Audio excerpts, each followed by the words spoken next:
नमस्कार मित्रों, स्वागत है आपका फिर से हमारी एक न्यू वीडियो में। और आज की हमारी ये साईं सच्चरित्र की अगली वीडियो है। और आज की इस वीडियो में हम लोग जानेंगे कि साईं बाबा किस तरह से शिरडी से चले जाते हैं और फिर बाबा का पुनः आगमन शिरडी में किस प्रकार होता है। तो बने रहिएगा वीडियो में और वीडियो को कीजिएगा लाइक और चैनल को कर लीजिएगा सब्सक्राइब। चलिए वीडियो शुरू करते हैं। मित्रों, शिरडी के पास एक गांव था, धूप गांव। जैसा कि आप जानते हैं कि इससे पहले बाबा के शिरडी में आने की कथा हम सुना चुके हैं। और उसके बाद कई वर्ष तक बाबा शिरडी में रहे और फिर अचानक से बाबा अंतर्ध्यान हो गए और शिरडी छोड़कर कहीं चले गए। शिरडी के लोग व्याकुल हो गए कि आखिर वह बालक कहाँ चला गया। वो इतनी सुंदर मूर्ति जो ईश्वर के समान लगती थी, शिरडी छोड़कर क्यों चली गई।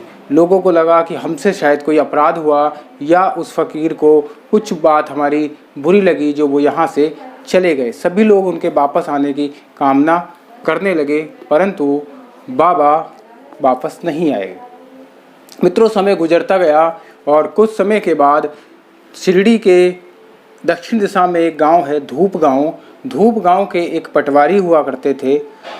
एक बार उनकी घोड़ी कहीं गुम हो गई।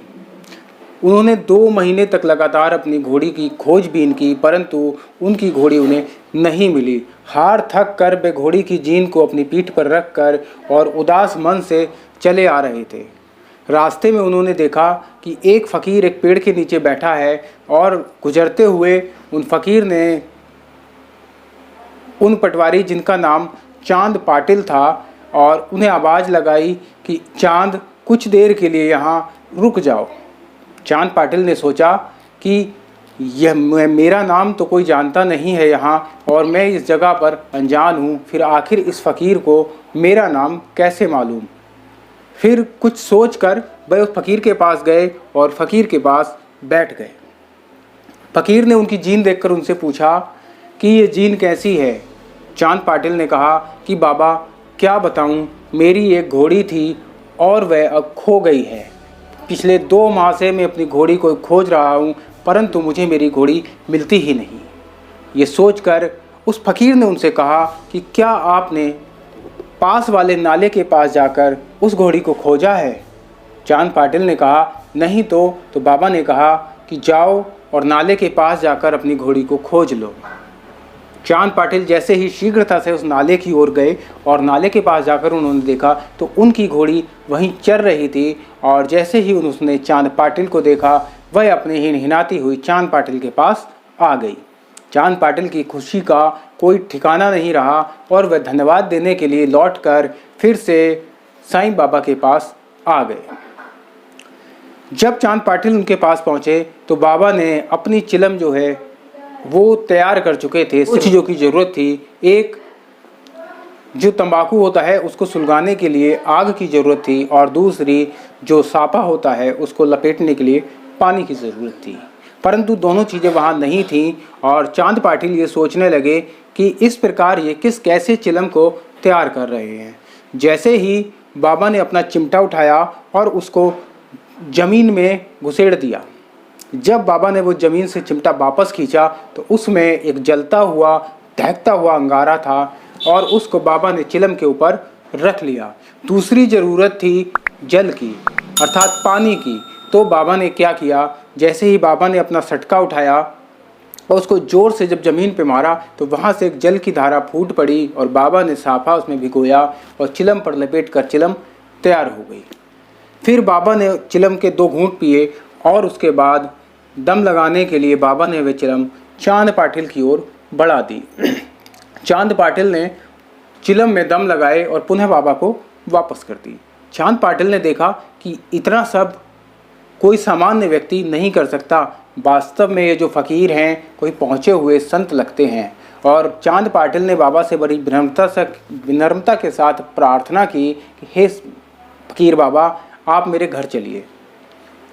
फ़कीर भी उनकी उस प्रार्थना को अस्वीकार न कर सके और वे फ़कीर चांद पाटिल के साथ धूप गांव पहुंच गए और कुछ दिन तक धूप गांव में ही रहे।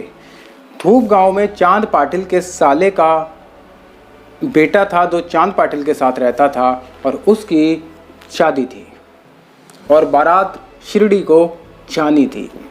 अगले ही दिन बारात तैयार हुई और शिरडी पहुंचकर खंडोबा मंदिर के पास बैलगाड़ियां छोड़ दी गईं और सभी बारातियों को एक एक करके उतारा गया। उसी में एक बैलगाड़ी में साईं बाबा भी थे।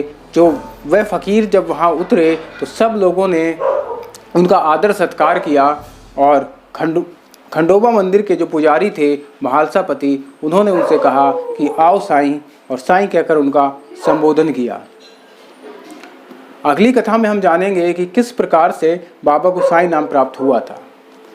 जब बारात हुई, सब कुछ निर्विघ्न पूरा हो गया और ठीक साफ कुशल के साथ बारात शिरडी से वापस चली गई, परंतु वे फ़कीर शिरडी में ही रुक गए और अपने जीवन पर्यंत वे शिरडी में ही रहे।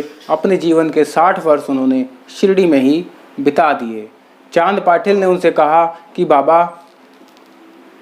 अब बारात विदा होने वाली है और चलिए। तो बाबा ने कहा कि हे चांद, अब तुम जाओ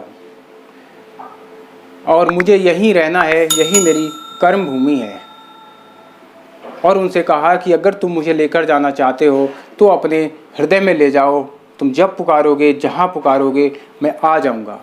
और बाबा ने एक तोता चांद पाटिल को दिया, जो चांद पाटिल ने अपनी अंतिम श्वास तक अपने पास रखा। और जब उनके प्राण पखेरु हुए तब चांद पाटिल ने बाबा को याद किया और बाबा सीधे चांद पाटिल के पास पहुंच गए। तो मित्रों, ये कथा थी बाबा के पुनः शिरडी में आने की। अगली कथा में हम बात करेंगे कि साईं बाबा किस तरह से साईं के नाम से प्रसिद्ध हुए। तो बने रहिएगा वीडियो पर और चैनल को कीजिएगा सब्सक्राइब और वीडियो को शेयर कीजिएगा। मिलते हैं फिर अगले वीडियो में। नमस्कार। ओम साईं राम।